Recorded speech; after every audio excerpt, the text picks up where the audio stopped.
Hi అండి. నమస్తే. నేను మీ Vaishnavi. Welcome back to foodies light. ఈరోజు వీడియోలో రెసిపీ వచ్చేసి ఆలూ ఆమ్లెట్‌ని ఎలా వేసుకోవాలో చూయించబోతున్నాను. ఎప్పుడు వేసుకునే ఆమ్లెట్‌లా కాకుండా ఇలా డిఫరెంట్‌గా ఆలూని వేసి చూడండి. కమ్మగా, రెట్టింపు రుచితో చాలా టేస్టీగా ఉంటుందనమాట. ఇలా చేసి ఒక్కసారి టేస్ట్ చేసి చూడండి. ఒక్క పీస్ కూడా వదలకుండా చకచకా లాగించేస్తారు.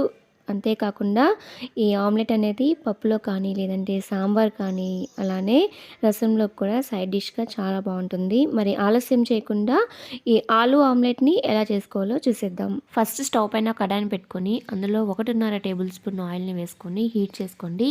ఆయిల్ హీట్ అయిన తర్వాత ఒక చిన్న పొటాటోని తీసుకొని పీల్ తీసేసి ఇలా చిన్న ముక్కలుగా కట్ చేసుకొని వాష్ చేసేసుకొని ఈ ఆయిల్‌లో వేసుకోవాలన్నమాట.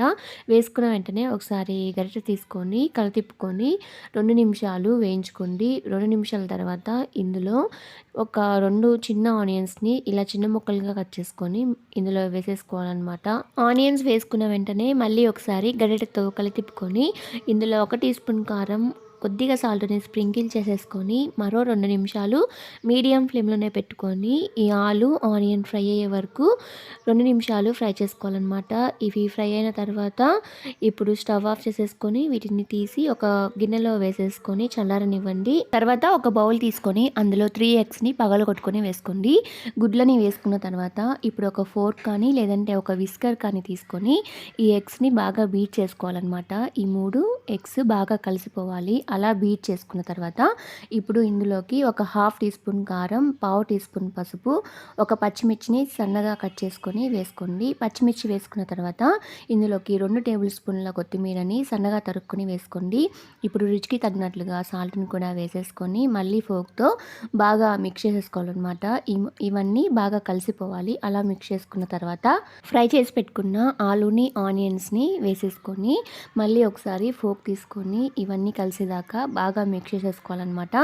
అలా మిక్స్ చేసుకున్న వెంటనే స్టవ్ పైన అడుగు మందంగా ఉన్న నాన్ స్టిక్ ప్యాన్ పెట్టుకొని అందులో 1 టేబుల్ స్పూన్ ఆయిల్‌ని వేసుకొని హీట్ చేసుకోండి. నాన్ స్టిక్ ప్యాన్ తీసుకోవడం వల్ల ఆమ్లెట్ వేసుకోవడం ఈజీ అవుతుంది. అలానే ఆయిల్ కూడా తక్కువగా పడుతుందన్నమాట. ఆయిల్ హీట్ అయిన తర్వాత ఇప్పుడు ఫ్లేమ్‌ని లోకి అడ్జస్ట్ చేసుకొని ఈ ఎగ్ మిక్చర్‌ని ఆమ్లెట్ వేసుకునే ముందు ఒకసారి మిక్స్ చేసేసుకొని ఈ ప్యాన్‌లో వేసేసుకోవాలన్నమాట. ఇలా మొత్తం వేసుకున్న తర్వాత ఇప్పుడు ఒక గరిటెని తీసుకొని ఈ ఆలూని కొంచెం ఈవెన్‌గా స్ప్రెడ్ చేసుకోండి. మరీ పల్చగా స్ప్రెడ్ చేయొద్దు. వేసుకునేటప్పుడు ఆమ్లెట్ అనేది విరిగిపోతుందన్నమాట. పల్చగా స్ప్రెడ్ చేయడం వల్ల మూత పెట్టేసి ఒక 2 నిమిషాల పాటు లో ఫ్లేమ్‌లోనే దీన్ని కుక్ చేసుకోవాలన్నమాట. 2 నిమిషాల తర్వాత మళ్ళీ మూత తీసి దీన్ని ఒక లాడిల్‌తో బ్యాక్ సైడ్‌కి ఫ్లిప్ చేసేసుకొని మరో 2 నిమిషాలు లో ఫ్లేమ్‌లోనే కుక్ చేసుకోండి.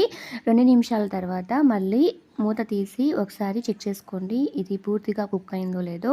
ఇది పూర్తిగా కుక్ అయిందనిపిస్తే స్టవ్ ఆఫ్ చేసేసుకొని సర్వ్ చేసేసుకోవచ్చు. ఈసారి మీరు ఎప్పుడైనా ఆమ్లెట్ వేసుకోవాలంటే ఈ పద్ధతిలో ఒక్కసారి ట్రై చేసి చూడండి.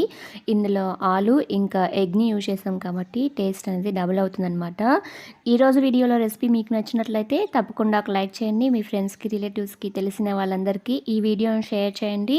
మీరు కూడా డెఫినెట్‌గా ట్రై చేసి మీకు ఎలా వచ్చిందో నాకు కామెంట్ చేయండి. మరెన్నో మంచి ఇంట్రెస్టింగ్ అండ్ టేస్టీ రెసిపీస్ కోసం ఫుడీసీ లైట్ ఛానల్‌ని షేర్ చేసి సబ్స్క్రైబ్ చేసేసుకోండి.